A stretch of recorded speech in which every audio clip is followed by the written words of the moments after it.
कैसा लगा सर आज इनकी धरती मंगल पांडे की धरती पे आके? देखिए, मुझे लगता है कि सोसाइटी तो बहुत पहले से है और वो हमेशा कुछ न कुछ करते होंगे, लेकिन हमारे उत्तर प्रदेश के माननीय परिवहन मंत्री दयाशंकर सिंह जी ने जो इसमें इसकी शोभा बढ़ाई है और जिसका महत्व बढ़ाया है, जगाया है, वो एक यूनिक है। देखिए, मैं पिछले 96 से मैं गीत संगीत की दुनिया में हूँ और लगभग 32-35 साल में हम खुद कभी नगवा नहीं आए। हमको इतना अफसोस हो रहा था जब हमको दयाशंकर सिंह जी ने कहा कि मैं अफसोस, हमको ये खुशी थी कि मैं जा रहा हूँ, अफसोस ये था कि मैं अब तक क्यों नहीं गया था। तो दयाशंकर जी जैसे लोग यूनिक कार्य करने के लिए ही पैदा हुए हैं धरती पर और वो अपना कार्य कर रहे हैं। आज मैं बड़ा खुश हूँ।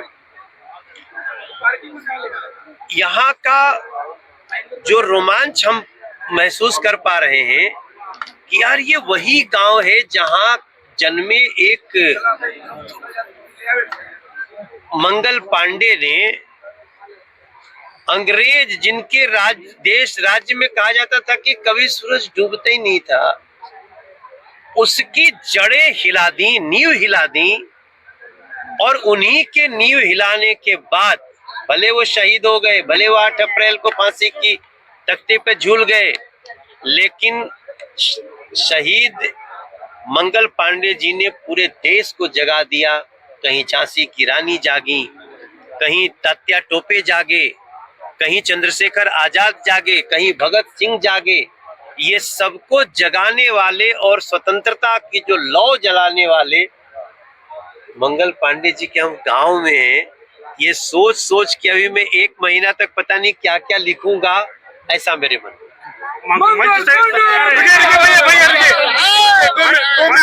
मंच से भारत रत्न देने की बात भी हुई, मंगल पांडे क्या कहेंगे, मांग करेंगे आप?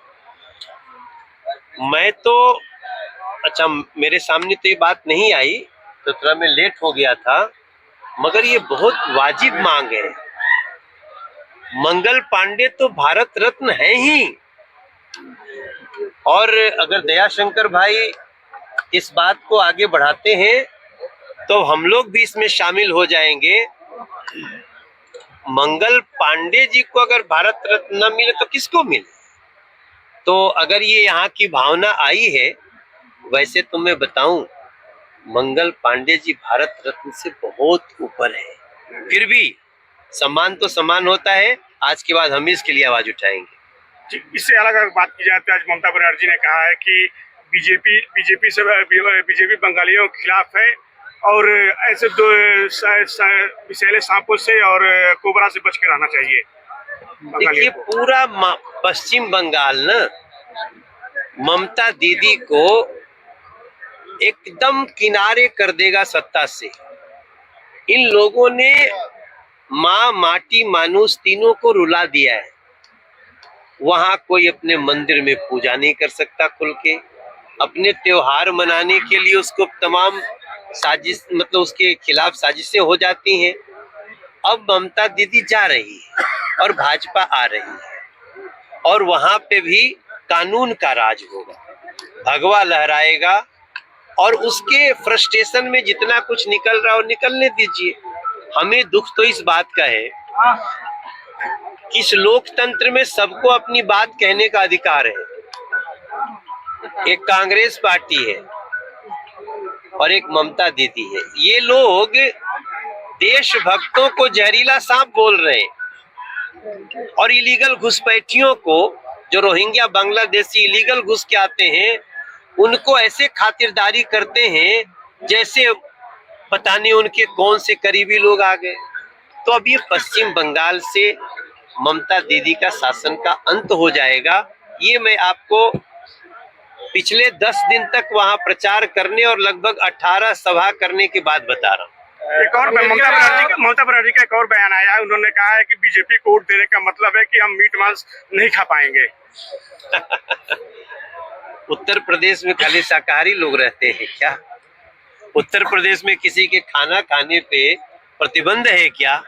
अब आप सोच लीजिए कि ऐसी उलूल जुलूल बात कौन कर सकता है? वही कर सकता है जो अभी तक इलीगल घुसपैठियों के वोट पे जीतता था, अब पश्चिम बंगाल में सनातनियों की सरकार। अमेरिका ईरान के युद्ध में सीजफायर का हो गया और पाकिस्तान इसकी मध्यस्थता किया है। तो अखिलेश यादव का कहना है हमारी विदेश नीति विश्व गुरु बनने का सपना देख रही है। यही एक अवसर था जो विश्व गुरु का सपना पूरा हो सकता था जब अमेरिका और ईरान के युद्ध को समझौता करा। हमारी विदेश नीति चौपट होगी, उनका कहना है। अरे वो पहले समाजवादी पार्टी की नीति बना लेना, उसके बाद विदेश नीति। लेकिन देखो, ये मंगल पांडे जी की जगह है, मैं यहाँ पॉलिटिकल होना नहीं चाहता हूँ। मैं सिर्फ इतना बता रहा हूँ कि भारत और भारत के प्रधानमंत्री मोदी जी ये वो पॉलिसी पे चल रहे हैं जहां पूरी दुनिया में हम शांति का माहौल बना रहे हैं, और ये जो कुछ भी हुआ है उसमें भारत का बहुत बड़ा रोल है। भारत का बच्चा बच्चा इस बात का गर्व करे। अब आप उस देश की बात करेंगे जिसको खुद के खाने के लाले पड़े हुए हैं। भारत की तुलना और किसी देशों से करना, ये देश में रहते हुए, मैं समझता हूँ बड़ा गुनाह है। राघव चड्ढा जी आपके संपर्क में होंगे जैसे कि सांसद जी। अच्छा, एक सवाल आखिरी साहब, कांग्रेस पार्टी ने हेमंत बिस्वा अरे भाई, हमारे मुस्काने का मत अर्थ निकाल लेना। हर पार्टी में अपने लोग अपने अपने काम करते हैं, और किसी को लगेगा कि हमारी पार्टी से अच्छा भाजपा है तो हम उसके लिए दरवाजा खोल देंगे। अच्छा, कांग्रेस पार्टी ने हेमंत बिस्वा शर्मा पर बिना शर्त माफी मांगने का वो लगाया है कि किस तरह से खड़गे को देखिए, आरोप लगाना बहुत अच्छी बात है, हम लोग तो कुछ नहीं कहते। अब जिस पे आरोप लगेगा वो एफआईआर करेगा, लेकिन आरोप लगा के और पता नहीं कौन दरबार में घुस जा रहे हैं लोग, ये बड़ी समस्या है। खड़गे पर आरोप लगाया है कि हेमंत बिस्वा शर्मा ने इस्तेमाल किया है खड़गे पर। अरे खड़गे साहब ने तो ये कह दिया कि भाजपा आरएसएस वालों को देखते ही नमाजी उठ के मार डालें। आप बताइए, इसको कोई भी समर्थन दे सकता है? हमारी विचारधारा अलग अलग हो सकती है, लेकिन भाजपा आरएसएस के लोगों को देखते ही नमाज छोड़ के भी मारो, मतलब कांग्रेस क्या समझती है? नमाज करने वाले लोग खाली मारने पीटने का काम करते हैं? आप खुद देख लीजिए कांग्रेस किस फ्रस्ट्रेशन के चरम पे। कांग्रेस का आरोप है कि जिस तरह से खड़गे का हेमंत बिस्वा शर्मा ने अपमान किया है, कांग्रेस बिना शर्त उनको माफी मांगनी चाहिए हेमंत बिस्वा शर्मा को। सर, हम आपसे कह रहे हैं कि कांग्रेस कह रही है हमको कि सांसद हो, विधायक हो, जहां देखो मार डालो। क्या इस देश में ये चलना चाहिए? वैसे लोग जो स्वयं दूसरे को सीधे जान से मारने के लिए एक कम्युनिटी को उकसाते हैं, उसे मुस्लिम कम्युनिटी को उकसा रहे हैं, उनके साथ कानून क्या व्यवहार करे इसका डिसाइड करे देश। थैंक